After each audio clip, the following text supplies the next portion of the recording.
program. Please give a warm welcome to, I don't know their last names, all the last names, but I want you to welcome Sean behind the camera, Rick, and Cara.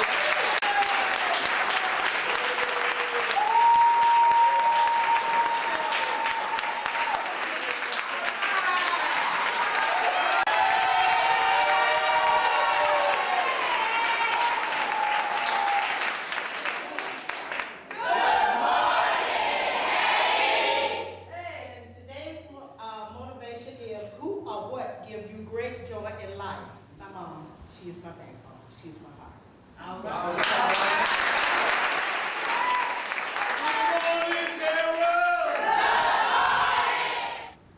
right. Joy comes from many people, places, and things. My song today is going to be a old Smokey Robinson tune. Come on, Rick. I think Smokey. It's a Motown tune. Sing it on. Bring it on. If it's blood and the rain, there's no way,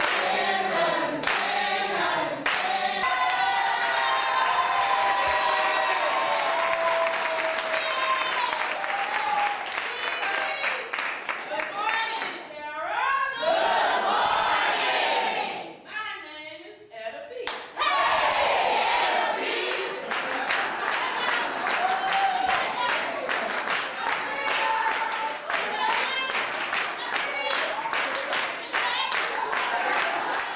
What brings me great joy? God. All right. Why? Because when my mother died, I had no life. I didn't want to live. Until I learned about God. God brought me to some people like Katie, Eric, and all of y'all learn how to live. Who wants to live. Because today I want to live. Come on.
What brings me great joy today is the Cara program.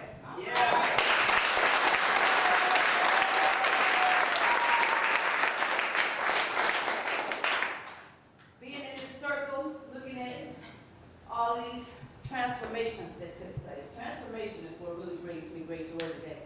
Yeah. So many people with their stories and telling how they were so close to death. Oh, yeah. And all I see is life.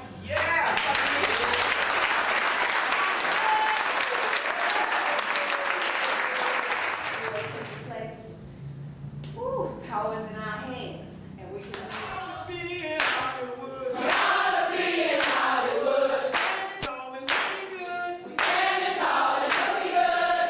Wanna be in Hollywood. We ought to be in Mama, can't you see? Mama, can't you see? What Cara's done for me.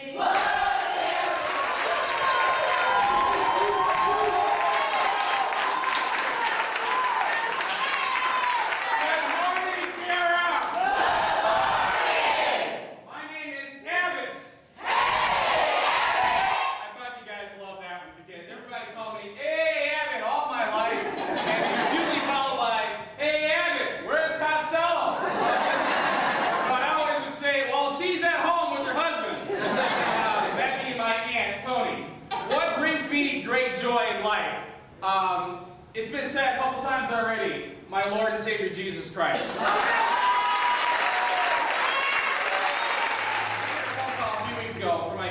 friend, Colleen Carlson, over here.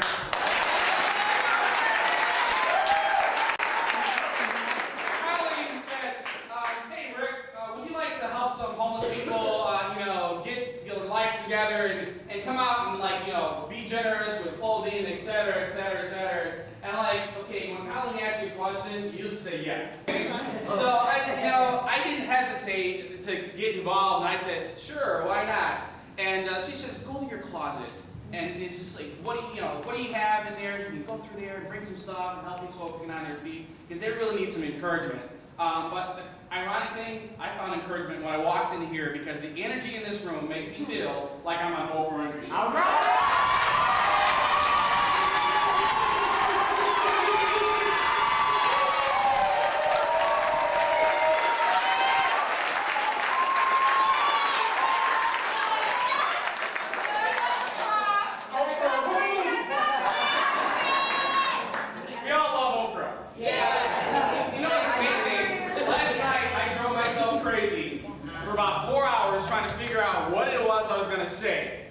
And Colleen gave some literature on the Cara program here, and I went to the Webster's Encyclopedia Dictionary. It's a whole big thing on the web. Okay, in the Merriam-Webster's Dictionary, I put in Cara. Do you know what the computer told me? There's over 1 million entries that refer to the word Cara. I'm like, I got 6 hours. This is not gonna happen. So I kept looking, and what I found is that there's a European word or Irish word that Cara means friend.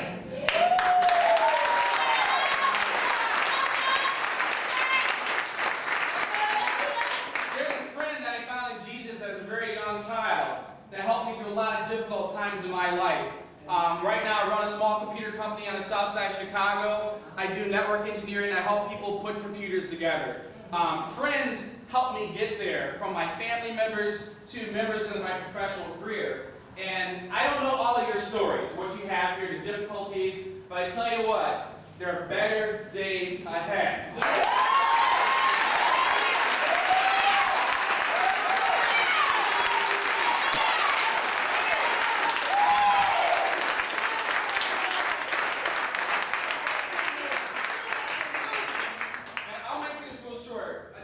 About my life story and how I got to be where I am today. Not that I'm Oprah Winfrey or some big famous people. I'm just an every average day person who grew up in the ghetto. I grew up in a place called The Hill in Joliet, 1325 McKay Street. As a little young child, I was born into this world 2 months premature. Back then in 1964, they didn't have technologies they have today to keep babies alive, with low iron count and bilirubin and all that kind of stuff that goes on. Very difficult. But I was born to a mother and had no father, 2 months premature. They fed me liver for many years of my life to keep me healthy. I didn't have baby food. I didn't know what baby food was until I was about 10 years old. Okay? It was just great, because when I got into baby food, it was all good. All right? Life wasn't easy growing up on the hill. You had a lot of problems with not really gang fights, family feuds. When I was 4 years old, I had at the time, there was 4 of us. There's 4 boys. My mother had married, and she had 2 kids, and there's me and my brother Reuben. So there's 4 boys in the house. When I was 4 years old, tragedy hit my life. My mother was shot in the back, killed, and for me at the age of 4. She was only 15 years old.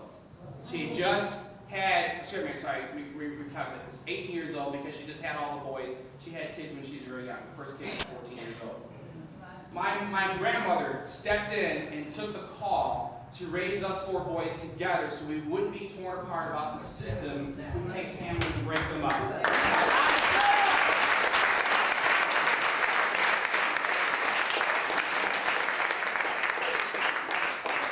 My grandmother, we call her, she's my mom now, so when I refer to mom, that's mom. She's my grandmother. And she helped raise me through some difficult times. And you think that's bad growing up? You lose your mom when you're 4 years old. There's been obstacles in my life. I remember as a child, a brick come flying through my window because the neighbors didn't like what my mother was doing. She was helping other people. People shot in our house because they wanted to unsettle the family, because my mother was a great mom. She helped people. When I grew up a little bit in 7th grade, there was a lady who had been put out because she's from home. She lost her home. She was evicted. They threw her stuff on the curb. People laughed at this lady. My mom comes down the street, around the corner. She takes the lady into her home. I see this as a 7th grader. Pulls her in the house. Yes, she has some obvious drink problems. Yes, she has some obvious smoking problems. But my mom silenced all the laughter because she went down and helped this lady. She brought her into our home. We try to cover up what we can to protect her merchandise. And all the people who used to laugh at her were silent. My mom took this lady into her home until she could get back on her feet.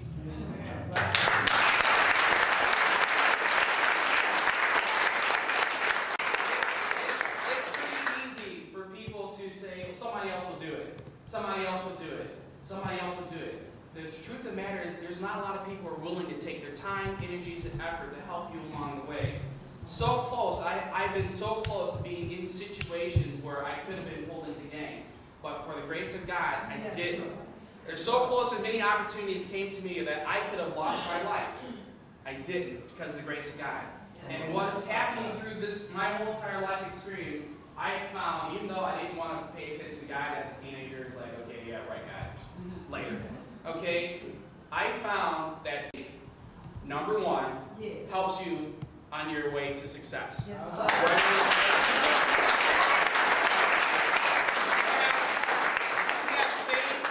In a product that you're selling. If you have enough faith in a product that you're selling, somebody's going to buy it.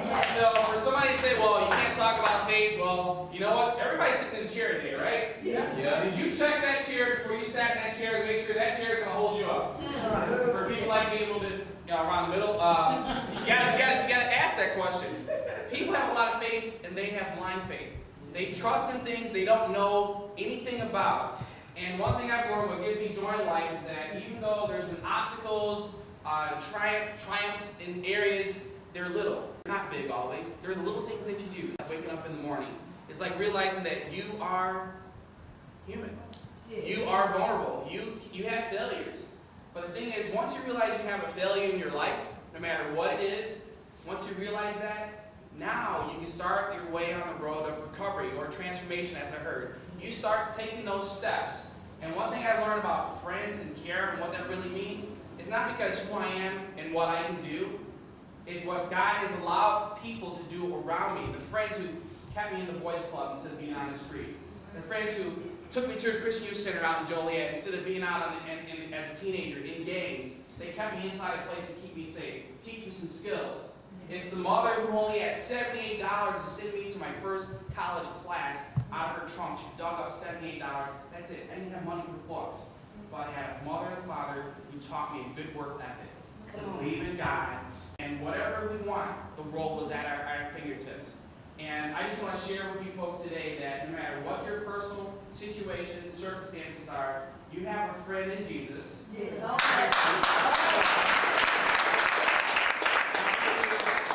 a friend in the folks here at Cara.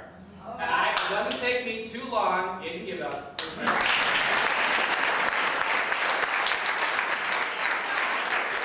take me too long to sit back and just come into this room and see the energy and the vibes and what I feel from you people, that you guys are on your way to success.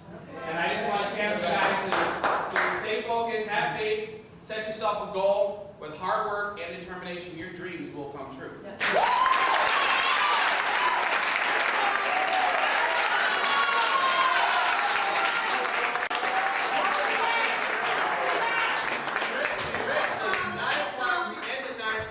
Send us out with a big song now. A big song. I'm a musician. I don't sing. Colleen, help me out. Sean,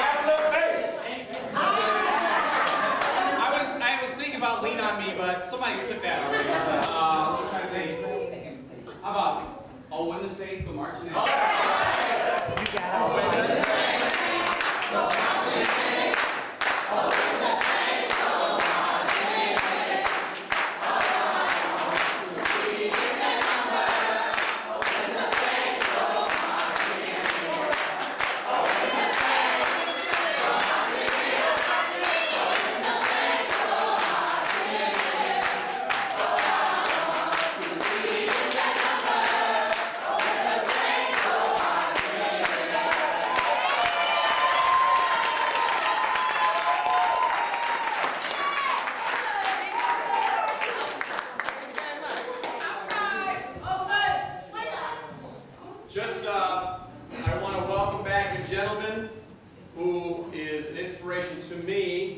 And I'm so glad he's here this morning, and I hope he keeps coming back. He's working at Mercy Home for Boys, Mr. Bill Garnett.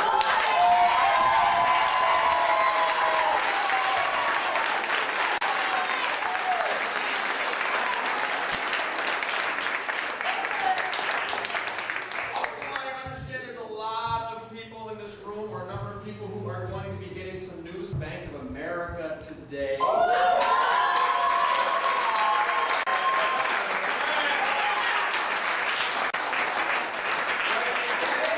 whether you don't get it, whether you get it or you don't get it, peace. Right? That's the lucky little thing about everyone who's in Bank of America. On that note too, I want to bring this into what gives me great joy, what brings me great joy too. Who brings me great joy is Shanita Brooks.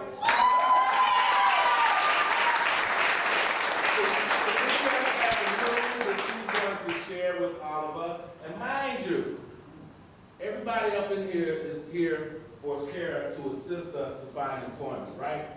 But sometimes people kind of get relaxed and they just wait for something to come down in their lap. Shanita did not want to share your news with us. I got a job!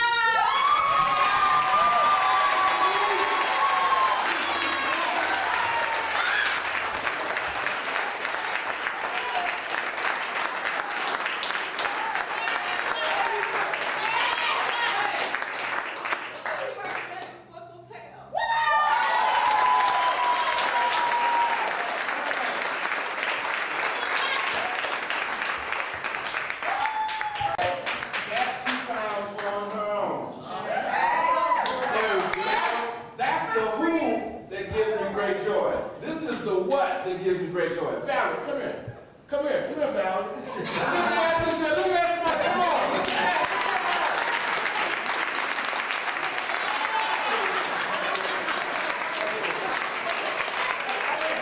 Every morning she does that. That's got to bring anybody who looks at that great joy.